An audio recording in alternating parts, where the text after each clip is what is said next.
حي على الفلاح.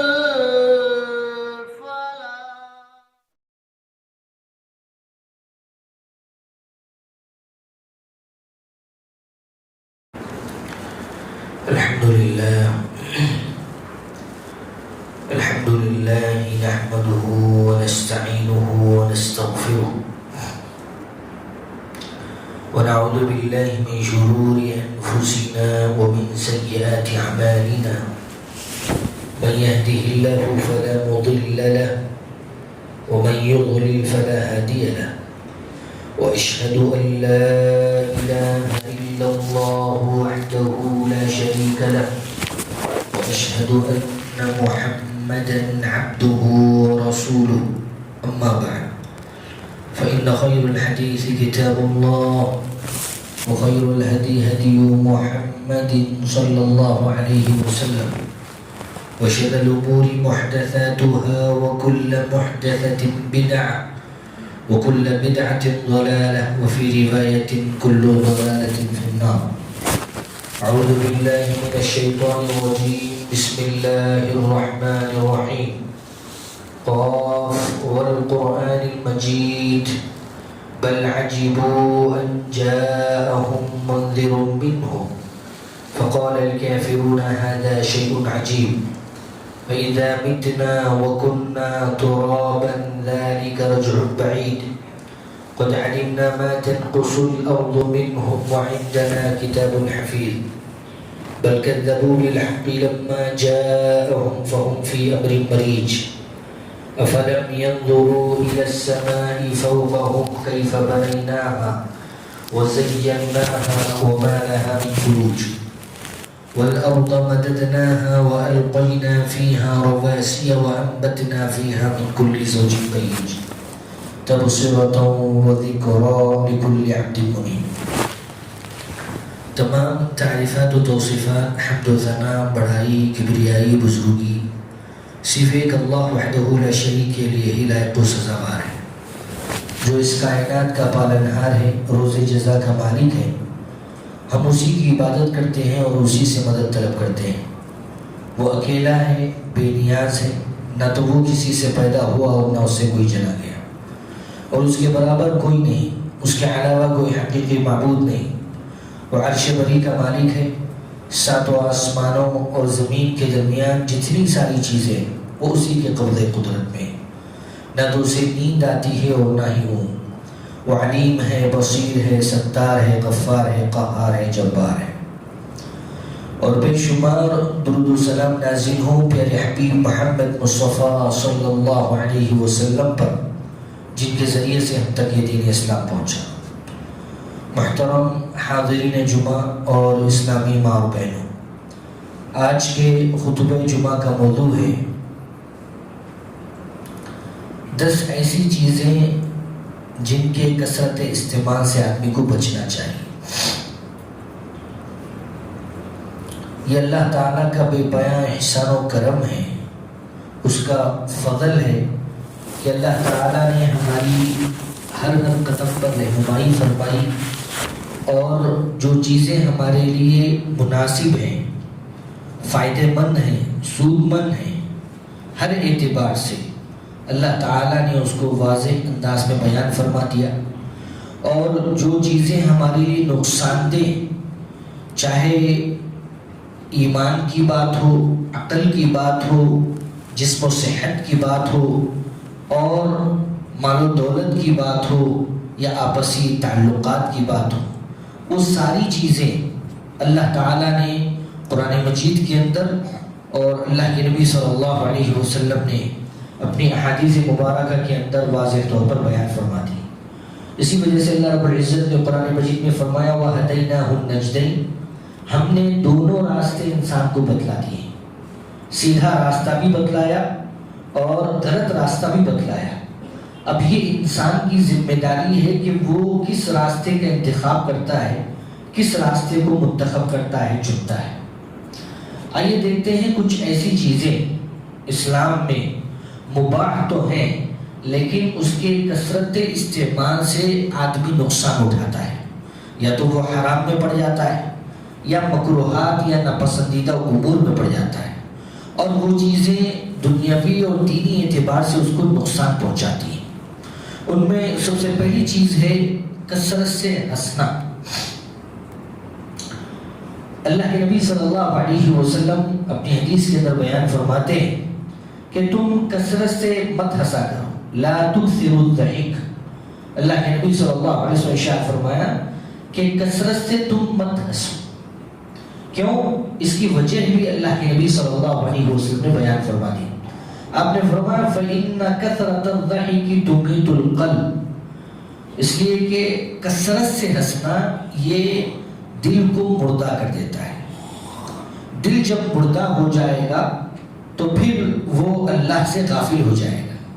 جب اللہ سے غافل ہو جائے گا تو مختلف گناہوں کا وہ ارتکاب کرے گا، اور انسان کو گناہوں کے ارتکاب پر وہ مجبور کرے گا، آمادہ کرے گا۔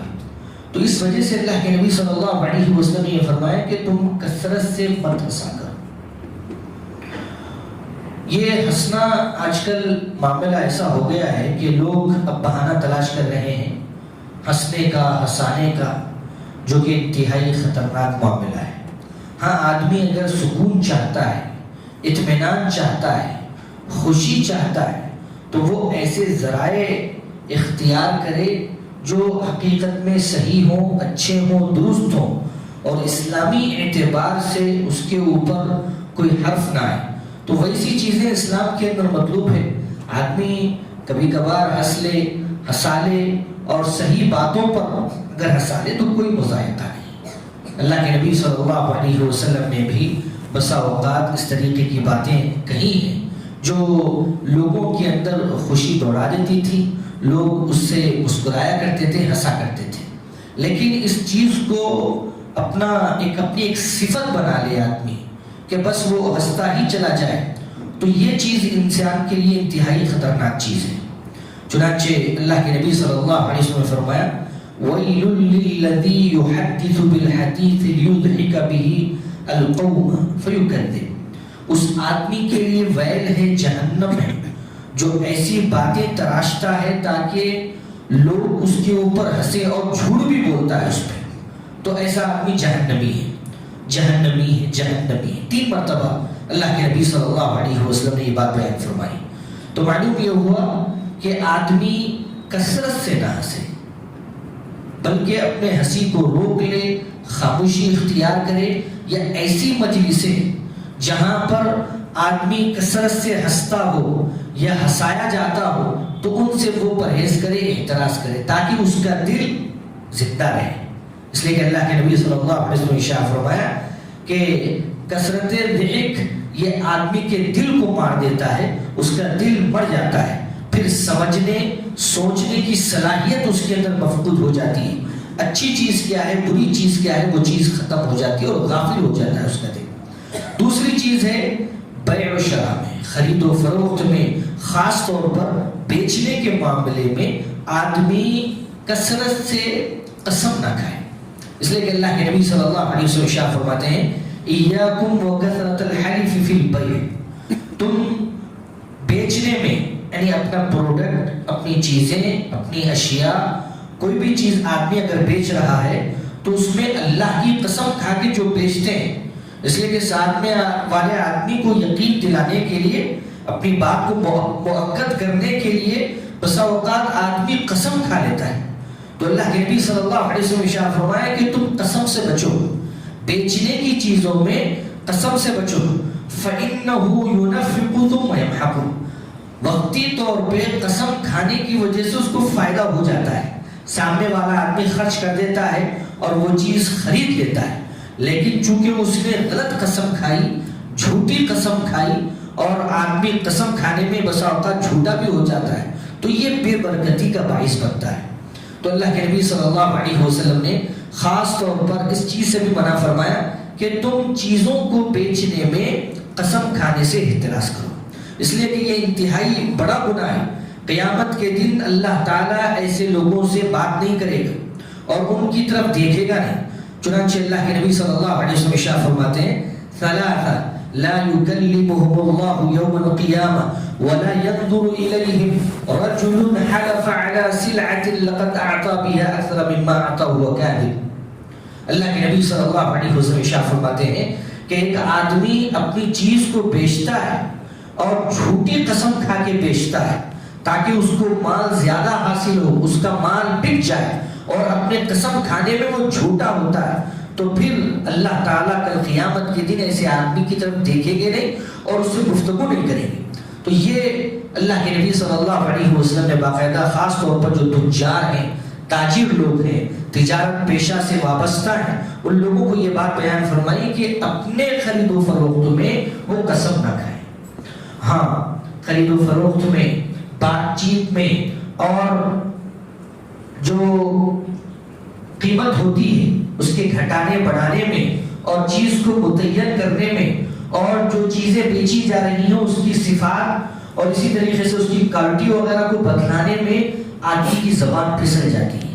کبھی وہ جھوٹ بول دیتا ہے، کبھی وہ قسم کھا لیتا ہے، کبھی ایسی چیزیں بیان کر دیتا ہے جو اس کے اندر نہیں ہوتی، کبھی ایسی چیزیں بیان کر دیتا ہے جو اس وقت سے یعنی مطلب بڑے ہوتی ہیں. تو یہ چیزیں جب ہوتی ہیں تو اللہ کے نبی صلی اللہ علیہ وسلم نے ان کی تجارت کو پاک کرنے کے لیے اور ان کے گناہوں کو معافی کے لیے یہ بات یعنی خاص طور پر تاجرین کو یہ بات کہی ہے کہ وہ صدقے سے کام لیں. اللہ کے نبی صلی اللہ علیہ وسلم نے باقاعدہ بیان فرمایا ہے، یا معاشر التجار ان البیع یحضره اللغو والحلف. اے تاجروں کی جماعت، یقیناً تم جب خرید و فروخت کرتے ہو تو کچھ لغو و لعب کی باتیں ہو جاتی ہیں، کچھ غفلت کی باتیں ہو جاتی ہیں، اور اسی طریقے سے کبھی کبھار تم قسمیں کھا لیتے ہو، جھوٹی قسمیں. فشوبوہ بالصدقہ، تو ان ساری چیزوں کو صدقے کے ذریعے سے پاک کرو تاکہ تمہاری تجارت میں برکت ہو اور تم جو نفع کما رہے ہو وہ تمہارے پاس باقی رہے اور اللہ تعالیٰ تمہیں اس سے فائدہ پہنچائے. آدمی جب صدقہ کرتا ہے تو یہ ساری چیزیں ختم ہو جاتی ہیں. یہ دوسری چیز. تیسری چیز اللہ کے نبی صلی اللہ علیہ وسلم ارشاد فرماتے ہیں کہ کثرت سے سوال نہ کرنا. کثرت سے آدمی سوال کر رہا ہے اور کسی چیز کی گہرائی میں جا رہا ہے تو وہ چیزیں اسلام، حالانکہ آدمی سوال کر سکتا ہے، مباح ہے، لیکن کثرت سے سوال کرنا اور آدمی کسی چیز کے تہ تک چلے جانا جہاں پر اس کو فائدہ نہیں ملتا، اس کا کچھ فائدہ نہیں ہے اس کے اندر، تو ایسی چیزوں سے اللہ کے نبی صلی اللہ علیہ وسلم نے روکا. چنانچہ حدیث میں آتا ہے، بخاری مسلم کی روایت ہے، آپ نے فرمایا ان اللہ کرہ لکم ثلاث، اللہ تعالیٰ نے تمہارے لیے 3 چیزیں ناپسند کی ہیں.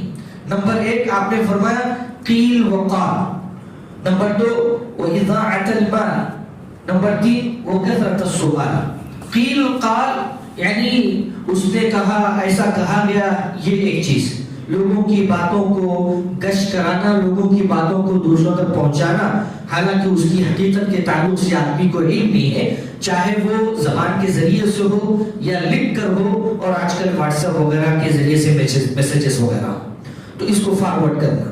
قیل قال، اللہ کے نبی صلی اللہ علیہ وسلم نے اس چیز سے منع فرمایا. دوسری چیز کیا ہے؟ اضاعت المال، مال کو ضائع کرنا.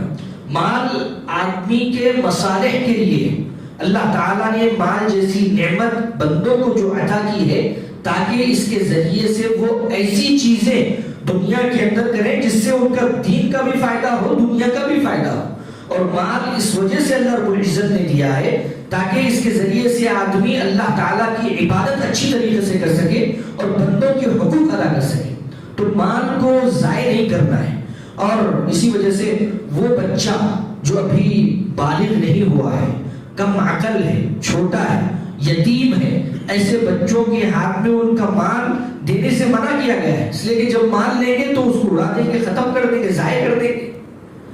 تو یہ چیز خاص طور پر اسلام نے اس سے روکا ہے کہ آدمی مال کو ضائع نہ کرے.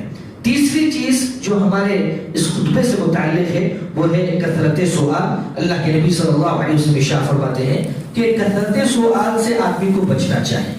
یعنی ایسی چیز کے پیچھے لگ جانا، ایسی چیز کے بحث میں پڑ جانا جس سے اس کا کچھ بھی فائدہ نہیں. اگر یعنی فائدہ ہوتا ہے علمی اعتبار سے یہ الگ بات ہے، لیکن اس کو کچھ بھی فائدہ نہیں ہو رہا ہے. مثال کے طور پر اصحاب کہف میں جو لوگ تھے ان کے ناموں کے پیچھے پڑ جانا کہ ان کے نام کیا ہے، اس سے کیا فائدہ ہونے والا ہے؟ کچھ بھی فائدہ نہیں ہوگا اس سے۔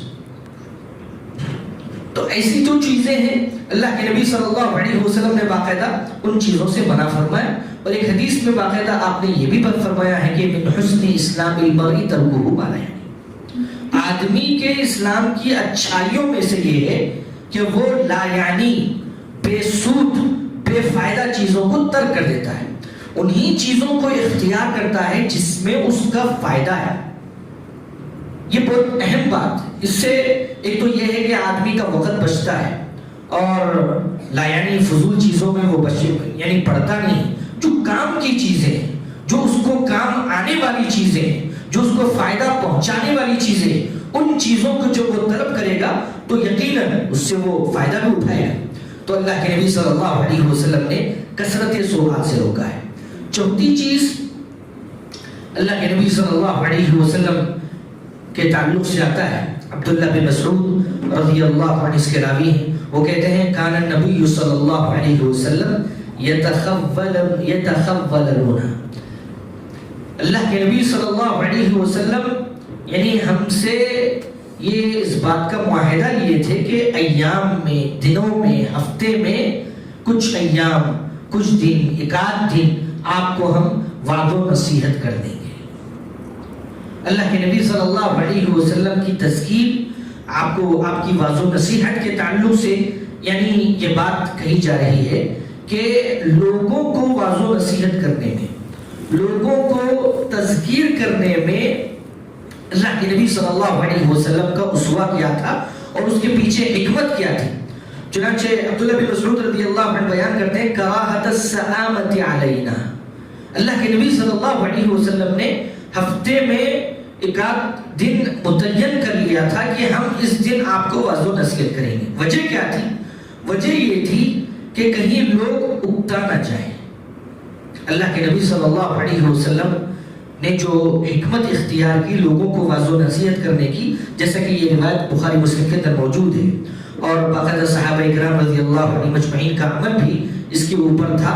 چنانچہ وائل رحمہ اللہ کہتے ہیں کہ عبداللہ رضی اللہ عنہ یذکر الناس فی کل خمیس، ہر جمعرات کے دن ایک دن متعین کر لیتے عبداللہ بن عمر رضی اللہ عنہ، اور اسی دن لوگوں کو وعظ و نصیحت کیا کرتے۔ ایک آدمی نے کہا یا ابا عبد الرحمن، اے ابو عبد الرحمن، جو ان کی کنیت تھی، ہم چاہتے ہیں کہ آپ ہر دن ہمیں نصیحت کریں، ہر دن وعظ کریں، ہر دن ہمیں پڑھائیں، ہمیں سمجھائیں، ہمیں وعظ و نصیحت کریں۔ تو عبداللہ رضی اللہ عنہ نے جواب دیا کہ میں اس چیز سے رکا ہوا ہوں، میں ایسا نہیں کر رہا ہوں، ہر دن تمہیں وعظ و نصیحت نہیں کر رہا ہوں۔ کیوں؟ کہیں تم اکتا نہ جاؤ، کہیں تم بیزارگی کا شکار نہ ہو جاؤ، اس لیے کہ آدمی کے مصروف اوقات ہوتے ہیں، وہ کام کاج میں لگا ہوا ہوتا ہے، اور خاص طور پر دعوت و تبلیغ میں یہ بات رکھی گئی ہے مد نظر کہ لوگوں کے وہ اوقات جس میں وہ فارغ ہوں، جس میں وہ بات سن سکتے ہوں، جس میں دوسرے اور مشاغل ان کے نہ ہوں، جس کی وجہ سے ان کا ذہن دوسری طرف لگا ہوا نہ ہو، تو ویسے اوقات کو اختیار کیا جائے دعوت و تبلیغ کے لیے۔ اب آدمی اگر پہلے سے ہی یہ طے کر لے کہ ہم فلاں دن اپنے سارے مشغولیات کو ترک کر کے ایک جگہ جمع ہوں گے، اکٹھا ہوں گے تاکہ وعظ و نصیحت سنیں، تو یہ بہتر چیز ہوگی، ان کے لیے فائدہ مند ہوگی، اس لیے کہ پھر کوئی دوسرا کام نہیں ہوگا سوائے اس کام کے کہ وہ باتوں کو سنے، اللہ کے کلام کو سنے، رسول کی احادیث کو سنے، اور یہ چیز فائدہ بھی پہنچائے گی۔ اب ایک آدمی کا دماغ دوسری طرف ہے اور زبردستی وہ کسی مجلس میں بیٹھا ہوا ہے، تو بھلا وہ بات صحیح طریقے سے سن پائے گا؟ نہیں سن پائے گا، مشکل ہوگی۔ تو یہ چوتھا کام جو اللہ کے نبی صلی اللہ علیہ وسلم کی سنت اور صحابہ کرام رضی اللہ عنہ مجمعین کے طرز عمل سے ملتا ہے کہ لوگوں کو وعظ و نصیحت کرنے میں احتیاط سے کام لینا چاہیے۔ اور پانچویں چیز یہ ہے کہ خانہ کعبہ کا طواف، خانہ کعبہ کا طواف، جو لوگ حج کو جاتے ہیں، عمرہ کو جاتے ہیں، تو طواف کرتے وقت وہ کثرت سے بات نہ کریں، اس لیے کہ طواف آدمی کر رہا ہے تو گویا وہ نماز میں ہے، وہ اللہ کی عبادت میں ہے، اس کو کثرت سے وہاں پر ذکر کرنا چاہیے، اللہ کو یاد کرنا چاہیے، دعائیں کرنی چاہیے، وہ اللہ تعالیٰ کی عبادت کر رہا ہے۔ لیکن آج کل معاملہ الٹا ہو گیا ہے کہ لوگ طواف بھی کرتے ہیں اور آپس میں باتیں بھی کرتے ہیں، سیلفیاں بھی لیتے ہیں، ویڈیو بھی بناتے ہیں اور اسی وقت اس کو نشر بھی کرتے ہیں۔ یہ ایک عبادت کی جو حرمت ہے، اس کی جو تعظیم ہے، اس کے برخلاف ہے۔ چنانچہ باقاعدہ یہ بات بھی کہی گئی ہے کہ آپ طواف کرتے وقت بات نہ کریں۔ اللہ کے نبی صلی اللہ علیہ وسلم نے یہ بات بیان فرمائی، انما الطواف الصلاۃ، بے شک طواف یہ نماز ہے، پس فَإِذَا طُفْتُمْ فَأَقِلُّوا الْكَلَامَ، جب تم طواف کرنے لگو تو اپنے باتوں کو کم کر دو۔ صحیح روایت ہے، امام احمد مسند احمد کے اندر اس کو نقل کیا ہے۔ تو معلوم یہ ہوا کہ یہ پانچواں کام نہیں کرنا چاہیے۔ ہر مرتبہ کچھ ضرورت پیش آ گئی ہے، بھیڑ زیادہ ہے، آپ اپنے رفقا کو، ساتھیوں کو قریب ہونے کا مشورہ دے رہے ہیں، وہ بات الگ ہے۔ لیکن طواف کے دوران آدمی مسلسل گفتگو میں لگا ہوا ہے، پھر یہ چیز ناجائز ہے۔ چھٹی چیز یہ ہے کہ رات میں خاص طور پر جب لوگوں کا چلنا پھرنا کم ہو جائے، بند ہو جائے، اس وقت نہ نکلے۔ یہ بھی ایک ادب ہمیں بتلایا گیا ہے حدیث کے اندر۔ چنانچہ اللہ کے نبی صلی اللہ علیہ وسلم ارشاد فرماتے ہیں، اقل الخروج بعد ہدأۃ الرجل، تم اس وقت نکلنا کم کر دو جب لوگوں کا چلن پھرن کم ہو جائے، چلنا بند ہو جائے۔ اب رات کا ایک حصہ 11 بجے، 11:30 بجے، 12 بجے کا ایسا وقت آ جاتا ہے کہ سارے لوگ اپنے گھروں میں رہتے ہیں، باہر اکا دکا جو اپنی ضروریات کے لیے نکلنا چاہتا ہے نکلتا ہے۔ تو ان اوقات میں آدمی کو روکا گیا ہے کہ وہ یہ وقت نہ نکلے۔ جب لوگ سارے کے سارے گھروں میں ہوں تو آپ بھی گھر میں اپنی زندگی گزاریں اور سوئیں، دوسری اور مشغولیات ہیں دینی اس کو اختیار کریں، لیکن رات میں نہ نکلے۔ اس کی وجہ یہ بتلائی جاتی ہے، جیسا کہ یعنی احادیث کی تشریح میں یہ بات بتلائی گئی ہے کہ آدمی جب نکلتا ہے، کچھ اللہ تعالیٰ کی مخلوق ایسی بھی ہوتی ہے وہ دن بھر آرام کرتی ہے، لیکن رات ان کے لیے ہوتی ہے کہ وہ اپنی روزی روٹی تلاش کریں، نکلیں، چلے پھریں۔ تو ایسے وقت میں آدمی کو بچنا چاہیے کہ وہ چیزیں اس کو نقصان پہنچا دیں۔ دوسری چیز، مغرب سے پہلے کا وقت بھی ایسا ہوتا ہے جس میں احادیث کے اندر حکم دیا گیا ہے کہ اپنے دروازے، اپنی کھڑکیاں وغیرہ بند کر لیں، چھوٹے بچوں کو بالخصوص باہر نہ بھیجیں۔ کیوں؟ یہ وقت وہ ہوتا ہے کہ جب شیاطین نکلتے ہیں اور بازاروں میں اپنے جھنڈوں کو گاڑ دیتے ہیں تو نقصان ہو سکتا ہے، بچوں کو، چھوٹے بچوں کو نقصان ہو سکتا ہے، وہ بیمار پڑ سکتے ہیں، ان کو یعنی نظر لگ سکتی ہے اور دوسری چیزیں ہو سکتی ہیں، اثرات ہو سکتے ہیں ان کو۔ تو یہ آداب باقاعدہ اسلام کے اندر بتلائے گئے ہیں۔ اور ایک چیز، وہ جو ساتویں چیز ہے، خاص طور پر ہمارے معاشرے میں دیکھنے کو ملتی ہے کہ ہر سنی سنائی چیز لوگوں کو بیان کرنا، ہر سنی سنائی چیز لوگوں کو بیان کرنا یہ بھی مناسب نہیں ہے، کثرت سے بیان کرنا۔ اصل میں یہ ہے کہ جو بات کہی گئی ہے اس کو پیش کرنا جائز ہے، مباح ہے، لیکن کثرت سے آدمی ہر سنی بات کو لوگوں کے سامنے پیش کر دے، یہ غلط ہے۔ دونوں میں فرق ہے۔ تو وہی دوسری جو بات ہے اس کے تعلق سے اسلام یہ کہتا ہے کہ آپ ہر سنی سنائی بات کو لوگوں کے سامنے نہ پیش کریں۔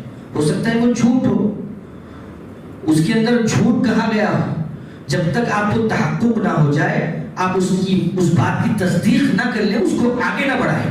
اور اللہ کے نبی صلی اللہ علیہ وسلم نے باقاعدہ بیان فرمایا ہے، کفا بالمرء کذبا ان یحدث بکل ما سمع، آدمی کے جھوٹا ہونے کے لیے اتنا ہی کافی ہے کہ ہر سنی سنائی بات لوگوں کو پیش کرے، یہ بھی غلط ہے۔ تو اس میں بھی آدمی احتیاط سے کام ہے۔ 8ویں چیز ہے، اپنے دوستوں کی زیارت کثرت سے نہ کریں، اپنے دوستوں کی زیارت کثرت سے نہ کریں۔ چنانچہ اللہ کے نبی صلی اللہ علیہ وسلم سے ایک حدیث امام بزار رحمہ اللہ نے نقل کی ہے، زر غبا تزدد حبا، آپ اپنی زیارت کو، اپنی ملاقات کو کم کریں، اس سے آپ کے دوست میں اور آپ میں محبت کا اضافہ ہوگا۔ کثرت سے ملنے سے ہوتا یہ ہے کہ جو محبت بڑھنی چاہیے وہ گھٹتی ہے، اور جو قدر و منزلت ہوتی ہے دوستی کی وہ ختم ہوتی ہے۔ ہاں اگر کچھ رشتہ داریاں، کچھ دوستیاں ایسی ہوں کہ اگر روزانہ ان سے ملاقات ہو تو ان کی محبت میں اضافہ ہی ہو تو اس میں کوئی حرج نہیں۔ تو ایک حکمت کی بات یہ بھی بتلائی گئی ہے کہ آپ اپنے جان پہچان، اپنے محبین، اپنے پسندیدہ لوگوں سے ملاقاتیں ذرا کم کریں۔ اور ایک نویں بات یہ ہے کہ اللہ کے نبی صلی اللہ علیہ وسلم نے بھی اور اللہ تعالیٰ نے بھی قرآن مجید کے اندر بات بیان فرمائی، کلوا واشربوا ولا تسرفوا، کھاؤ پیو لیکن اس کے اندر اسراف نہیں ہونا چاہیے۔ اور ایک کافر کے تعلق سے حدیث میں آیا ہے کہ وہ 7 انتڑیوں میں کھاتا ہے جبکہ ایک مسلمان آدمی 1 انتڑی میں کھاتا ہے۔ تو اس لحاظ سے یہ فرق ہونا چاہیے، آدمی جب زیادہ کھائے گا تو اس کی عقل پہ پردہ پڑ جائے گا، سستی کا وہ شکار ہو جائے گا، اور اسی طریقے سے زیادہ کھانے کی وجہ سے دوسری بیماریاں اس کو جنم دیں گی، وہ اللہ کی صحیح طریقے سے عبادت نہیں کر سکے گا۔ تو زیادہ کھانا جائز ہے لیکن کثرت سے کھانا یہ جائز نہیں کہ آدمی کثرت سے کھا رہا ہے اور کثرت سے کھا کے بیمار پڑ رہا ہے، اس چیز سے خاص طور پر احتیاط کریں۔ تو یہ 8-9 باتیں تھیں جو بڑی اہم باتیں ہیں، کام میں آنے والی باتیں ہیں، اس کا ہمیں پاس و لحاظ رکھنا چاہیے اور اس کے اوپر عمل کرنے کی کوشش کرنی چاہیے۔ اللہ سے دعا ہے کہ اللہ تعالیٰ ہم سب کو صحیح معنوں میں کتاب و سنت پر عمل کرنے کی توفیق عطا فرمائے۔ آمین وآخر دعوانا الحمدللہ رب العالمین۔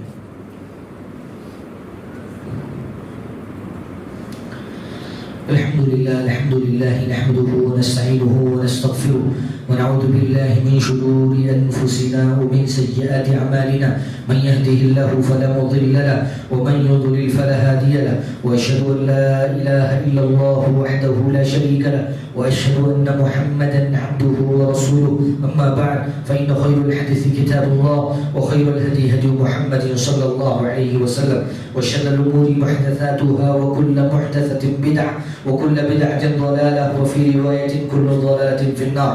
أعوذ بالله من الشيطان الرجيم، بسم الله الرحمن الرحيم، إن الله وملائكته يصلون على النبي يا أيها الذين آمنوا صلوا عليه وسلموا تسليما، اللهم صل على محمد وعلى آل محمد كما صليت على إبراهيم وعلى آل إبراهيم إنك حميد مجيد، اللهم بارك على محمد وعلى آل محمد كما باركت على إبراهيم وعلى آل إبراهيم إنك حميد مجيد، إن الله يأمر بالعدل والإحسان وإيتاء ذي القربى وينهى عن الفحشاء والمنكر ولذكر الله أكبر، أقول قولي هذا أستغفر الله لي ولكم ولسائر المسلمين۔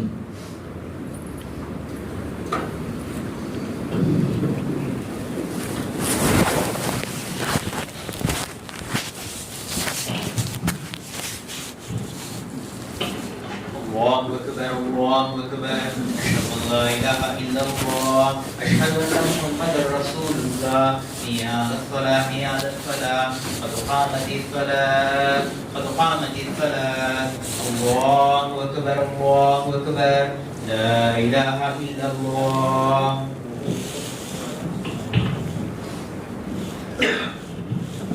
سبق کے لیجیے، پیر سے اور گدے سے کندھا ملا لیں، جن حضرات کے پنچے ٹخنوں سے نیچے ہیں وہ اوپر رکھیں، چھوٹے بچے صفوں کے کناروں میں چلے جائیں، خواتین حضرات بھی اسی انداز میں اپنے صفوں کو درست کر لیں۔ آپ کا ٹخنا بازو والے بھائی کے ٹخنے کے بالکل برابر ہونا چاہیے۔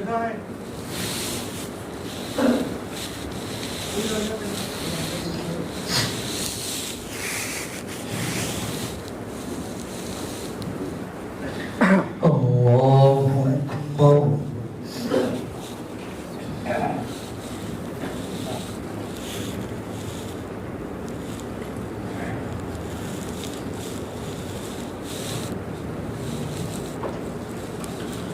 الحمد لله رب العالمين الرحمن الرحيم مالك يوم الدين إياك نعبد وإياك نستعين اهدنا الصراط المستقيم صراط الذين أنعمت عليهم غير المغضوب عليهم ولا الضالين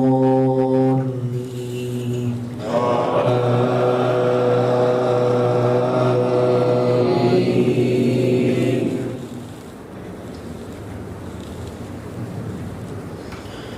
سبح اسم ربك الأعلى الذي خلق فسوى والذي قدر فهدى والذي أخرج المرعى فجعله غثاء نحوا سنقرئك فلا تنسى إلا ما شاء الله إنه يعلم الجهر وما يخفى ونيسرك لليسرى فذكر إن نفعت الذكرى سيذكر من يخشى ويتجنبها الأشقى الذي يصلى النار الكبرى ثم لا يموت فيها ولا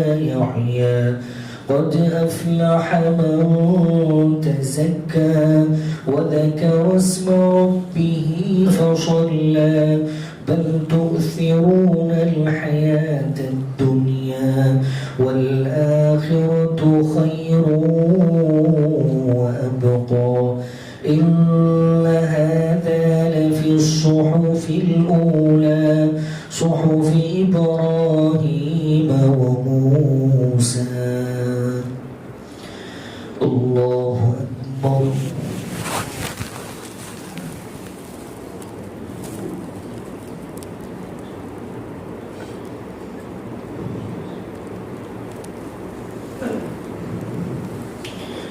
سمع الله لمن حمده ربنا ولك الحمد حمدا كثيرا طيبا مباركا فيه. الله أكبر.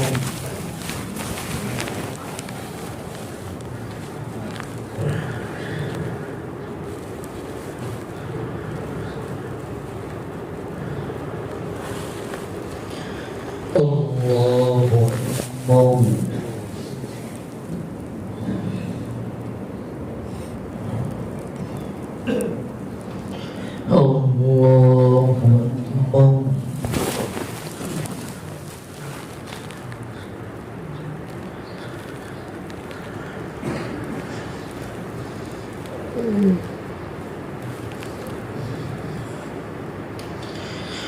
الله أكبر. الحمد لله رب العالمين الرحمن الرحيم مالك يوم الدين إياك نعبد وإياك نستعين اهدنا الصراط المستقيم صراط الذين أنعمت عليهم غير المغضوب عليهم ولا الضالين.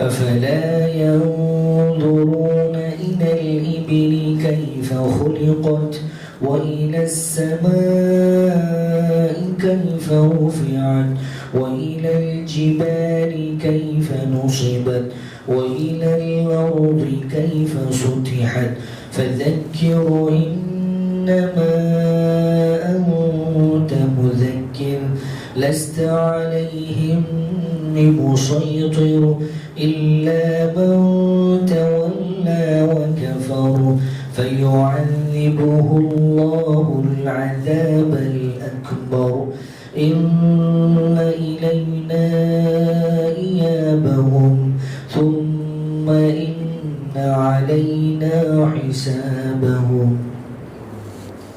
الله أكبر.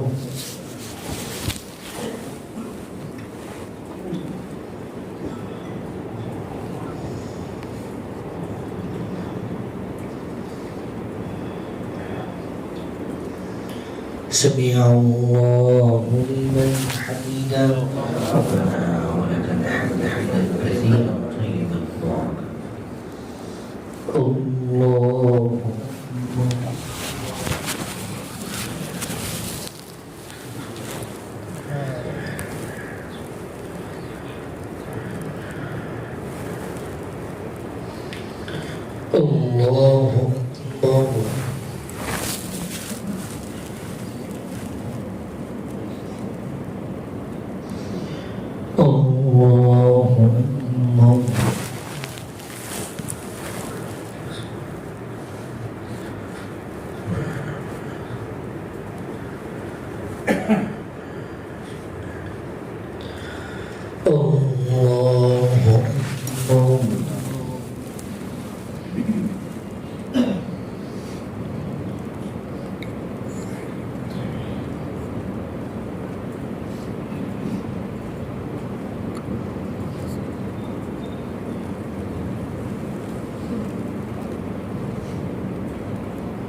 اکبر.